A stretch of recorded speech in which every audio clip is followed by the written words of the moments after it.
Alright, Shalom. We're back again. We're going to finish off with Reuben and continue on where we left off. So let's go ahead. We can start with, what is it, the third Seminole War? Yeah, kind of. Alright, this is, going back into the article about the Seminole Wars. This is the third Seminole War. It says the third Seminole War broke out in 1855 when conflicts, largely over land, arose between whites and some Seminoles who remained in Florida. Constant military patrols and rewards for the capture of Indians reduced the Seminole population to about 200 when the Third Seminole War ended in 1858. Right, like I said, they was them Edomites or so-called white people. They wanted that land, that Florida land, because Florida is a really great piece of land. You can grow a lot of crops. You know, like us here in Georgia, you know, I got a lot of family in Florida, and this brother here, he's from Florida. You know, we can tell you, and people that know anything about Florida, there's animals that you see, literally like Florida's maybe like 200-300 miles from us, and there's birds and animals that you see there that you won't see here, man. Like I remember one time we were driving back from Miami, and we might have been like around the Orlando area, like Central Florida. We was in like a McDonald's parking lot, and this damn bird was like this high in the parking lot. You know what I'm saying? Like a 5-foot bird flying around. Like, you know, you don't see stuff like that in Georgia. So it's like that land, Esau had his eyes on it. He was like, yo, y'all gotta get out of there. You know what I'm saying? I mean, there's a lot of, what is it? I think peaches is the biggest export. All the peaches that you eat come from Florida. So it's like they wanted to take that land. If somebody want to get that, what is that? Somebody get that? Was that John? The rob only comes with to rob. Yeah, John 10:10. John 10:10. And also somebody want to get that law. Was that in the law about removing a man's landmark? Alright, this is the book of John, chapter 10, verse 10. The thief cometh not, but for to steal and to kill and to destroy. That's what Esau did to so-called Seminole Indians, the Reubenites. He only came but to kill, steal, and what is it, rob? And then the kid said it came to rob, kill, and destroy. And that's what he did. He robbed you of your land, your resources. You know, because I think in the second war it was the chief Osceola. He was bucking up against it. He said, I'm not going to be removed. I'm paraphrasing a quote of him, but he said, I'm not going to be removed from a land which I hunted on. Right. Like, you know, that's your land. Like, that's your home. And here comes this devil trying to take you, remove your children, remove you, your family, your brother's children, your neighbors. He was ready to die. And that's why he went to the third war, because they was like, nah, we're not going to be removed. So it went from being hundreds of thousands, if not more than that, in that region between Georgia and Florida, to what, only 200? Yeah, 200, yeah. And that's the whole killing and destroying part, man. That's what the white man does. That's why, you know, just reiterating the lesson we're doing, the atrocities that the white man placed upon the Native Americans, the Seminole Indians, which we're speaking on now, and the so-called Mexicans. Right. You know? Like the brother said, from, you know, a couple 100,000 to about 200. Right, 200? You know what I'm saying? You could fit 200 in a front yard. You know what I'm saying? Like, you could have 200 at a family reunion. Yeah, kind of. Like so it's like, he really, as a matter of fact, if somebody just go ahead and go back to, if somebody else would give me, I want to say Deuteronomy 33, about prophecy, dealing with Reuben. Real quick too. You got that in the law? Yeah. This is Deuteronomy 19:14. Thou shalt not remove thy neighbor's landmark, which they of old time have set in their inheritance, which thou shalt inherit in the land that the Lord thy power giveth thee to possess it. That's right. You see, that land that was that the land of, well, it wasn't called, I don't know what it was called, I'm not gonna say, but I'm pretty sure Reuben had a name for the land, like between Florida and Georgia. And wherever they were at, and you came, Esau, the so-called white man, and removed their landmark. You pushed them out of that land. Between your trees, between you and Spain. Like y'all was bartering and discussing a piece of land that wasn't even yours. Right. And then you removed the people that was living there off of it, man. And you people claim to be coming in the name of the Bible, man. Be Bible reading people, man, Christians. Well, what about that, man? You just completely removed them. And that's what you named your act, the Indian Removal Act, man. You removed them to another place and gave them 36 months to do so, man. That's an act of only the devil, man. You got that in the law, in was it Deuteronomy 33? Yeah, Deuteronomy. Deuteronomy 33:6. Let Reuben live and not die, and let not his men be few. And this is that's the point, right? Because see, the point is that with Reuben was paying for the acts that he did when Reuben, what was it, Reuben and his brother. No, it was his Reuben. I'm thinking about somebody else. Reuben slept with his father's concubine. So that was y'all. Really, the Reubenites was paying for what their forefather Reuben did. Right. So that's why they got left to fall. So but a few men. Because I mean, really, if you think about it, no other tribe got brought down to numbers like that. Right. You know what I'm saying? Like that's a waste. You know that tribe was really wasted. But the Lord had mercy because at the end of the day, you are an Israelite and you can't. He's not going to do away with his own. He said he's a merciful power. Okay. So I just had a little bit I wanted to read on. Yeah, go ahead. And also it says, when the 20th century arrived, modern man was overtaking much of the United States. Florida was an ideal area to develop, and many of the Seminole Indians was forced out of the area. you see, an ideal area. That land, that Florida land is prime real estate, man.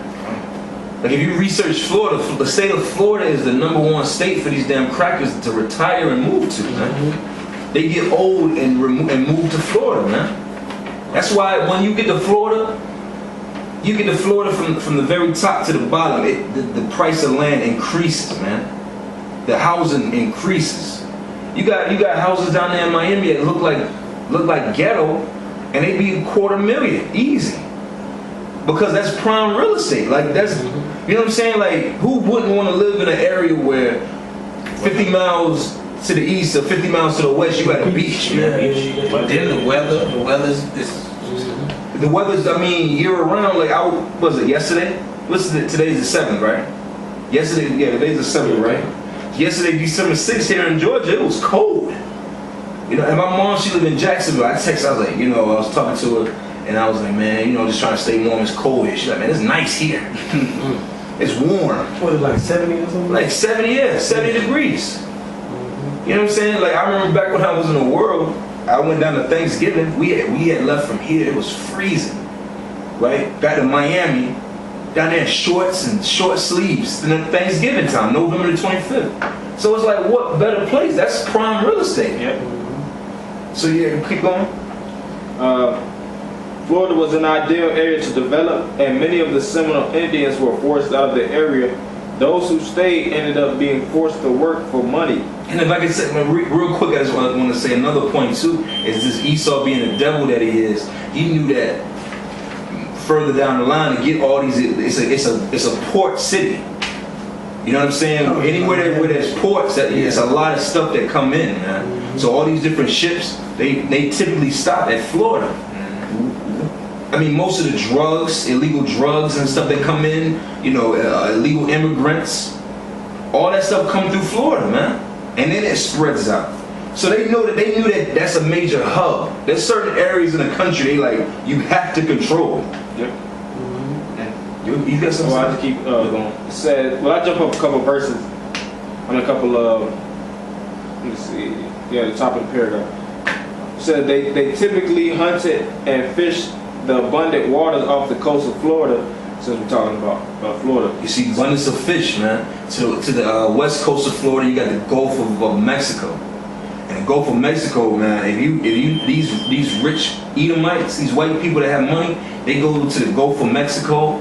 They go Pensacola in them areas. They go deep sea fishing. You know what I'm saying? They go to a couple miles from the coastline where they can catch different fish that you just couldn't get, man. You know what I'm saying? Like my family's heavy into fishing, man. So they typically go to they don't go to the Gulf of Mexico, but they go to the Atlantic Ocean side, where you can catch grouper, snapper, easily, just jumping in the boat, man. And you see too, the Most High gave every tribe a major, land and inheritance. Yep, just like Brother said, a major resource. That was Florida. Florida was possessed by the Seminole Indians, or the tribe of Reuben, because the Most High blessed that land and He gave it to them specifically. Right. And I mean, when you think about like fish people like Florida, back to Florida, you got people that travel. They travel specifically down to Florida to eat fresh seafood, man. Like that's big money, man. Like that's a major thing with people. Like people travel to different parts of the country to get seafood, man. That tastes fish straight out of the ocean, man. Not it being shipped across the country on ice or frozen. Yeah. You see what I'm saying? Go ahead. Alright. Since the temperature where they lived was warm, their homes was very simple, consisting of poles and thatched roofs. When the Spanish had arrived to Florida, the Seminoles often emulated them by wearing brightly colored clothing. When the 20th Damn devils. Trying to be deceitful, man. Keep going. Says when the 20th century arrived, modern man was overtaking much of the United States. Florida was an ideal area to develop, and many of the Seminole Indians were forced out of the area. Those who stayed ended up being forced to work for money, either as an agricultural helper or a tourist attraction. See that slave, man? A tourist attraction? What are you, a damn sideshow, man? A damn display or something? Yeah, zoo, exhibit. In 1957, a law was passed declaring the tribes in Florida were officially the Seminole tribe of Florida. I'll read it over. A law was passed declaring the tribes in Florida were officially the Seminole tribes of Florida. In 1970, the Seminoles were awarded over $12 million by the government because of land taken from them by the United States military. Right, and that's bullshit too. Yeah. That you think you giving them $12 million is going to repay them for everything that you did? Look at that big ass land, man. Right. That land's not worth no $12 billion, man. Right, like you probably got probably Diddy's house in Miami on Star Island is probably worth more than that, man. And you gonna give a whole nation of people $12 million To divide up. That they gonna give right back to you. Yeah. Cause you a devil, man. You white people, man, and that's the whole point of us doing this sit down to talk about the acts of which these white people have done to each and every tribe, man. If I can say something, just listen to this right here. Today, the tribe is still in existence and is a proud part of the state of Florida's rich heritage. Man, the white man the devil, man. What the hell you gonna put that in like everything cool now? Putting $12 million down and like, all right, everything's in harmony and it's peaceful. We're even, right? Yeah, we're even. I took your land, I slaughtered your people, I kicked you out, stole all your resources, I gave you a couple of dollars. Now we cool. Yeah, his state troopers and police forces, okay, can drive through them different neighborhoods and towns and still lock you up. Right. You know what I'm saying? As if that wasn't their land, man. Right. You still got to abide by the white man's laws there, so that's not no real Sovereign. Right. That don't show no sovereignty. That's not a real consolation, you know.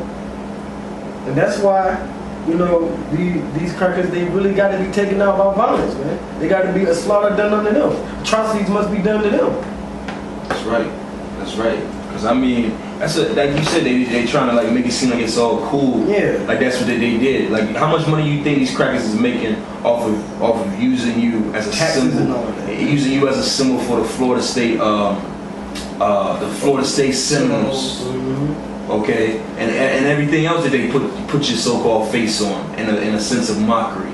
They making crazy money, man. They probably made that $12 million by just putting your face up with the Florida State Seminoles. Mm-hmm. Like, so like this is a damn, that's like spitting in your face. Like, oh well, we just gonna give you, and that's what they do, man. It's like, well, that's just what is that your form of reparations? Right. Basically. You know. I got a little bit more. Go ahead. Whatever you got. This is a document going into Seminole history. It said the Seminoles of Florida called themselves the unconquered people, descendants of just 300 Indians who managed to elude capture by the U.S. Army. And you know what, real quick, somebody go back to get me Genesis 49 about Reuben, man. Because that just made me think about that. I just think about that scripture too. Because read it again while he's pulling it up about the unconquered people. The Seminoles of Florida called themselves the unconquered people. That's a proud ass thing to say, man. Y'all, I mean, excuse my French, but y'all was fucked up. You know what I'm saying? You know, like we was unconquered just because you still alive, man. You didn't get your land back. You got $12 million that they took right back from you. Or better yet, you know what? It was probably some goddamn Uncle Tomahawk that kept the $12 million to himself and lived somewhere rich. You know what I'm saying? Or better yet, you know what? They try to paint this picture with, especially with Gad, with the casinos and shit. Right, and it just tears, man. Right. They gave Reuben casinos too, man. It just tears. It's probably some damn. His dad was a damn white person, and his mom was a Seminole Indian. Pocahontas. All right, a Pocahontas, John Smith and Pocahontas. Yeah. And he probably kept the whole 12 million. You got that scripture? Yeah, come. Bring it up. Genesis 49:3. Reuben, thou art my firstborn, my might and the beginning of my strength, the excellency of dignity. And the excellency of dignity, man. That's exactly what that is. That's another thing to prove that you have a superiority thing about you. You know what I'm saying? And that's what the Lord put on you, because I mean, you like the scripture say, you were the firstborn, man. Right. And even if you look at the attire of the Seminole Indians, they had a flamboyant attire. They dressed very prestigious. They dressed like real aristocrats. Yeah, like the nobleman, man. You know, the attire was very, very colorful, man. They looked like there was a very high class people. That goes back to their spirit back then. So you can go back. That's just the point. You can go back to the article. All right, it says the Seminoles of Florida called themselves the unconquered people, descendants of just 300 Indians who managed to elude capture by the U.S. Army in the 19th century. Today, more than 2,000 live on 6 reservations in the state, located in Hollywood, Big Cypress, Brickton, Immokalee,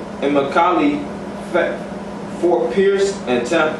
So even with that, like you started out with saying that's a title to wear, like we the unconquered people. And we went from what, 200, 300 people to 2,000. Like that's not nothing to brag about. Right. That's nothing to brag about. To be on now we on 6 reservations, man. Basically prison camps, man. Right, we get 6 ghettos. Right, you're 6 ghettos. Barrios and all of that. Keep going. Well, that's the main point.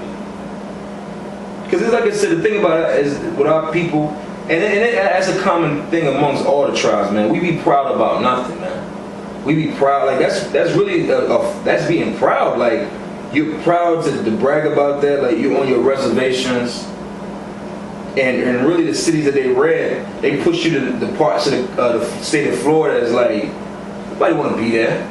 In the swamp part. Right, swamps. Yeah, Everglades. You know what I'm saying? Y'all ain't in Miami. You ain't in Orlando. You ain't even in major cities. You in what is it? Tampa. You know, Fort Pierce. It's like areas where it's like really them areas is head nigga areas, man.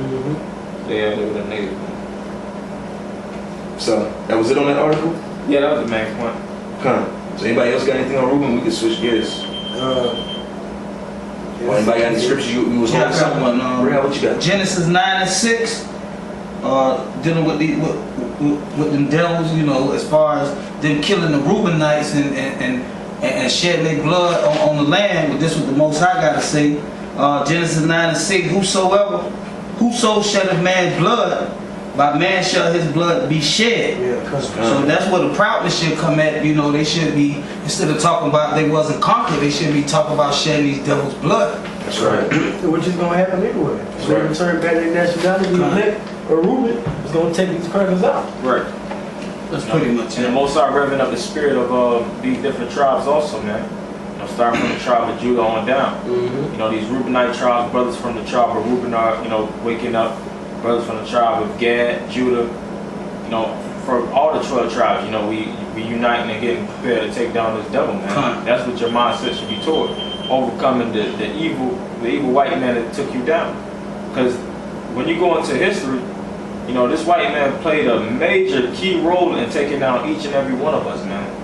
The Chinese didn't take us down. The Arabs didn't take us down. You know, the white man, he was the spearhead of taking down tribe of Judah, tribe of Benjamin, tribe of Levi, on down, man. From the Spanish to the French, the Dutch, the British, all those different, you know, Just Esau with different names. Yeah. different, you know, different variations of Edomites, all the same type. I mean, all come out of the seed line of Esau. All of them partook in the overthrow of us, man. And mainly them so-called Jewish, Yeah, the family, you know. the Amalek. That's a good point too, because Amalek was the major financial businessmen, the tycoons that was really putting their money towards these different these different businesses, man, with slaves. Right, because Christopher Columbus was a Jew rat, man. Right. He was a Jew rat, man. That was the main Jew to do it, man. Like you just said, the main Jew rat to do it was Christopher Columbus. He was the one that started it off, man. And then all these other Spanish conquistadors came after he came over here in, what was it, 1492 or whatever year he came over here. 1492. Read that scripture again. That was a good scripture. Genesis chapter 9 verse 6. Whoso sheddeth man's blood, by man shall his blood be shed. You see? That's Esau, man. You shed a lot of blood, man. That's why that's because of you, we're able to do a lesson like this, man. We're able to talk about you killing these tribes, man. And you know, like going in these different areas and killing 15,000, 20,000. Like when we talked about Gad, when we was doing the sit down earlier, we were talking about, you know, killing off 80 to 90% of Gad, man. That's a lot of blood. Yeah. Somebody get that in Nahum real quick too. Was it Nahum 3? That's why even in the book of Revelations, when you go into the different horses, they represent Esau, man. You know, it says, if one of y'all brothers could bring that out, what's that? Revelations, I think it's the 9th chapter. Maybe you missed it. We're going to the different horses and devils. In the meantime, you can read that though. Alright, come. This Nahum 3 and 1. Woe to the bloody city! It is all full of lies and robbery. The prey departeth not. Right. This is a bloody city. Like you shed a lot of blood, white man, to get this land, man. Esau. Esau, okay? So you know who you are. Right. You Edomites, man. You shed a lot of blood, man. And it's lies. Read again about the lies. It says, woe to the bloody city. It is all full of lies. Full of lies. You don't even want to tell the truth about these. Like he said, now they want to paint the Seminole Indians as well. We signed in law